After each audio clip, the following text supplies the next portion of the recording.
Selamat datang kembali di Confucius ID. Sekarang saya akan melanjutkan manhwa kesukaan kalian, SSS Suicide Hunter. Fajar sudah turun. King of Death bangun dan mencuci muka.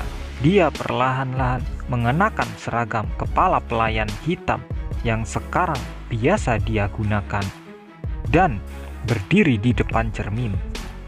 Guildmaster Black Dragon pernah berkata kalau dia memberikan sedikit kesan licik saat King of Death tersenyum.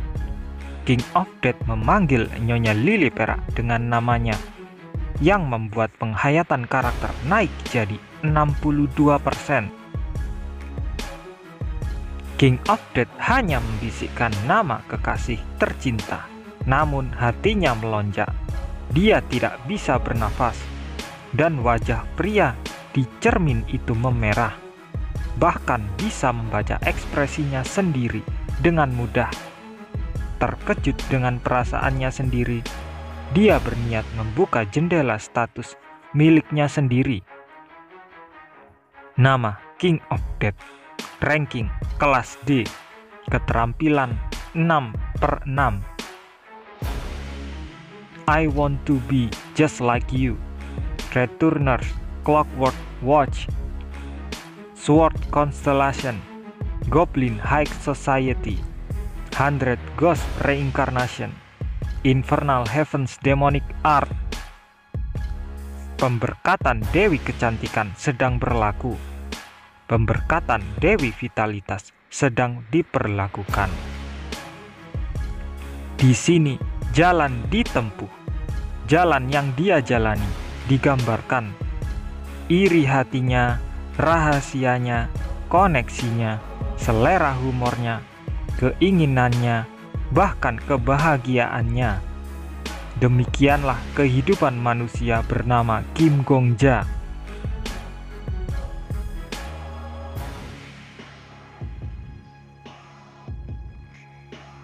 King of Death menarik nafas dalam-dalam dan menampilkan jendela karakter sekali lagi. Kemudian kata-kata yang belum pernah dia lihat sebelumnya tertulis di depan matanya. Nama Kim Gongja. Kesukaan 90.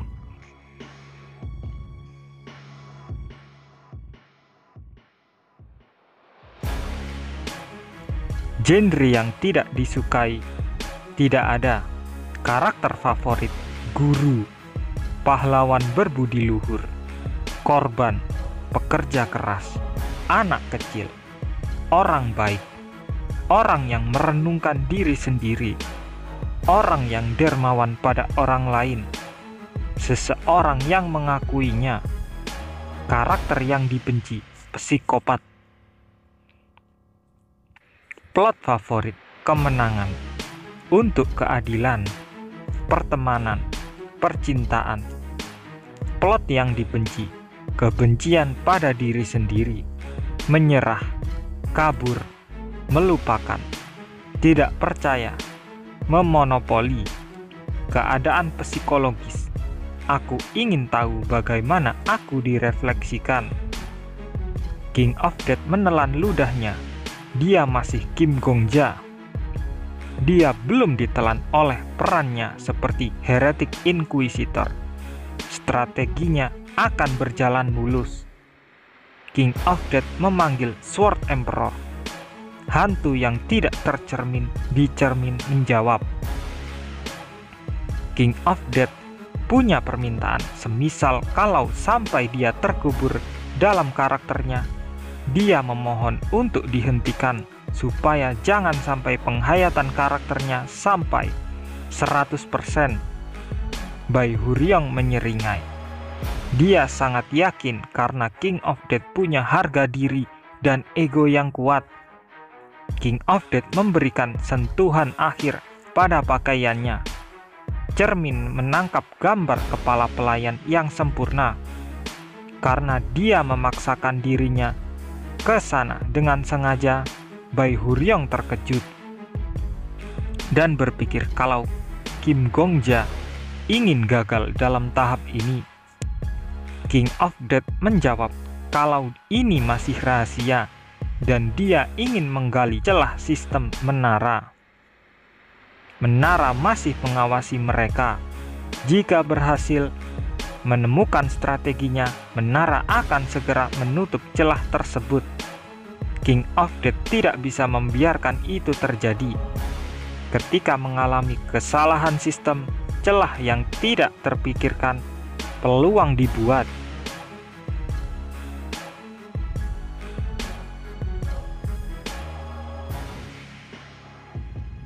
King of Death meminta pertolongan jika dalam bahaya, karena dia percaya Bai Huryong orang terkuat. King of Death kemudian menyadari kalau Guild Master Black Dragon benar. Pria yang terpantul di cermin itu tersenyum licik seperti bajingan. Meskipun Nyonya Lily Perak dan King of Death sudah bersama sekarang, sayangnya mereka tidak bisa bersenang-senang saat berkencan di luar. Dia sakit di tempat tidur. Nyonya Lily Perak selalu lemah. Dia juga lemah di bawah sinar matahari. Melihat kenangan dari kepala pelayan, Nyonya Lily Perak lebih sering absen di akademi daripada hadir. Dia telah bekerja sepanjang malam beberapa hari terakhir. Jadi dia mau tidak mau pingsan.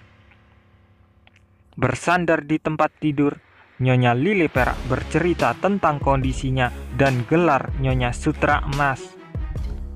Nyonya Lily Perak terbatuk.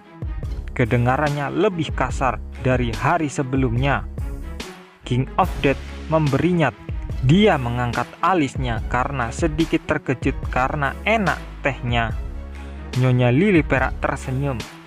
Ketika Nyonya Lily Perak sedang mengajari King of Death pelajaran tentang cinta, dia mengatakan bahwa dalam putaran ke-6-nya, seorang hunter mencoba menangkapnya dengan paduan strategi.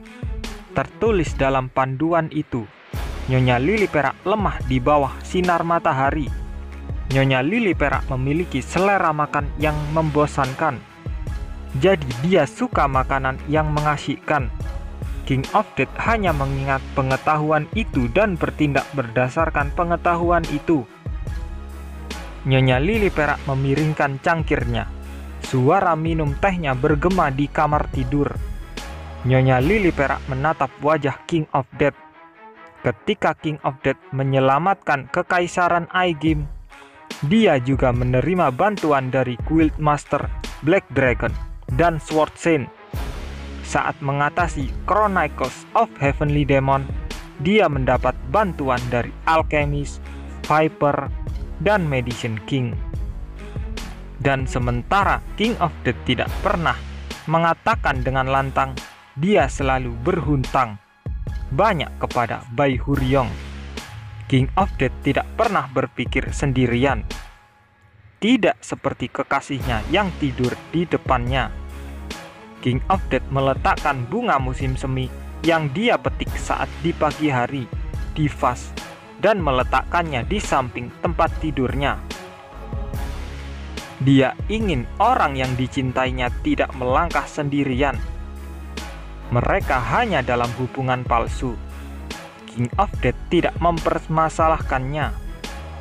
Bagaimana seseorang bisa begitu cantik? King of Death tersenyum kecil.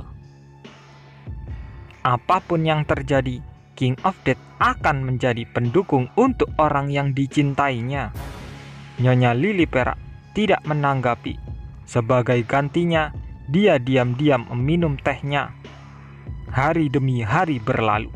Kekasih King of Death semakin kurus. Iblis muncul setiap malam di tengah malam semakin kuat dan kuat dari waktu ke waktu. Pada awalnya, iblis hanya berbentuk lidah dan bibir. Tapi keesokan harinya dan keesokan harinya, mereka berubah. Mereka tumbuh dengan lengan dan kaki. King of Death menyadarinya hanya ketika mereka memiliki anggota tubuh. Iblis-iblis itu menyerupai Nyonya Lily Perak. Mereka tampak seperti hasil jika wanita itu disederhanakan. Para iblis bertanya apakah mereka akan dibunuh. King of Death tanpa kata-kata membantai iblis setiap malam. Nyonya Lili Perak berkata bahwa dia akan membantu, tapi King of Death menolaknya dengan tegas. Dia membutuhkan waktu untuk menyendiri dan istirahat yang tenang sekarang lebih dari apapun. Dokumen yang membutuhkan persetujuannya, King of Death menghentikan semuanya. Bagaimanapun, hanya ada beberapa hari tersisa sebelum akhir dunia ini. Jika kekaisaran akan runtuh hanya karena putri seorang duke tidak mengawasinya selama beberapa hari, dia pantas binasa, beristirahat dan liburan sendirian. Ini adalah hadiah pertama yang dia berikan untuk Nyonya Lili Perak. Nyonya Lili Perak bergumam, seolah-olah dia bermasalah. Saat ini mereka sedang duduk di bawah naungan pohon sakura dan memandangi danau dengan santai. King of Death telah menggendong Nyonya Lili Perak di sini dalam pelukannya. Tidak ada dokumen yang rumit. Tidak ada iblis yang terbuat dari darah. Dan tidak ada siswa yang berbisik dan berkhianat seperti tontonan. Nyonya Lili Perak menutup bibirnya. Dia sepertinya tidak bisa mengatasi kediaman. King of Death akan membuat semuanya baik-baik saja. Nyonya Lili Perak tidak ingin bergantung. Tidak terasa hari berlalu. Itu adalah hari ke-10 yang dibicarakan oleh Nyonya Lili Perak. Sepanjang hari itu, Nyonya Lili Perak tidak melakukan apa-apa. Di pagi hari, King of Death membangunkannya dan membasuh wajahnya. King of Death membawakan makanan ringan.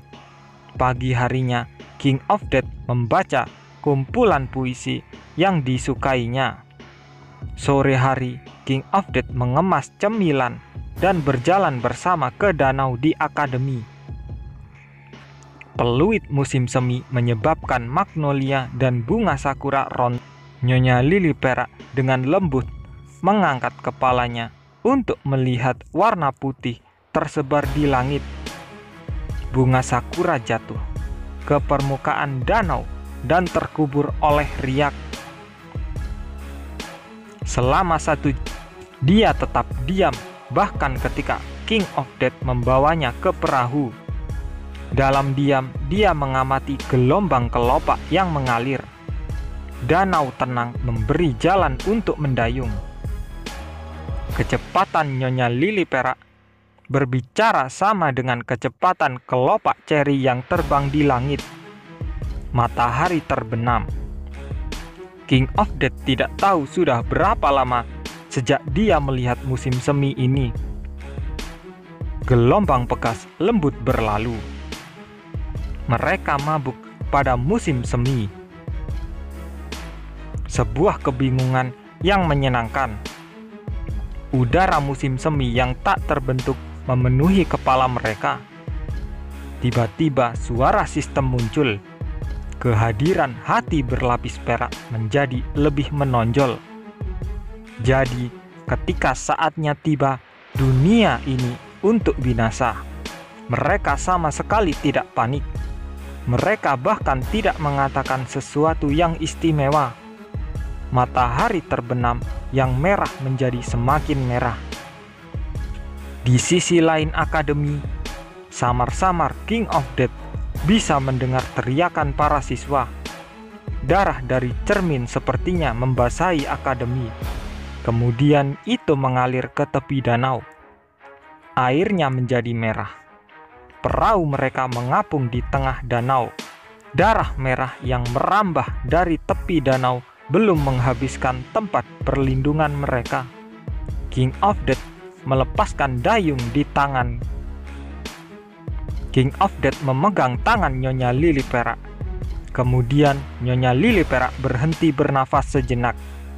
Saat nafasnya tenang, matanya semakin lebar. King of Death menggenggam tangannya sedikit lebih erat dan bilang ingin mati bersama dengan Nyonya Lili Perak. Setelah beberapa saat, dia mengangguk. Jadi, mereka melakukannya. Itulah lanjutan manhwa SSS Suicide Hunter.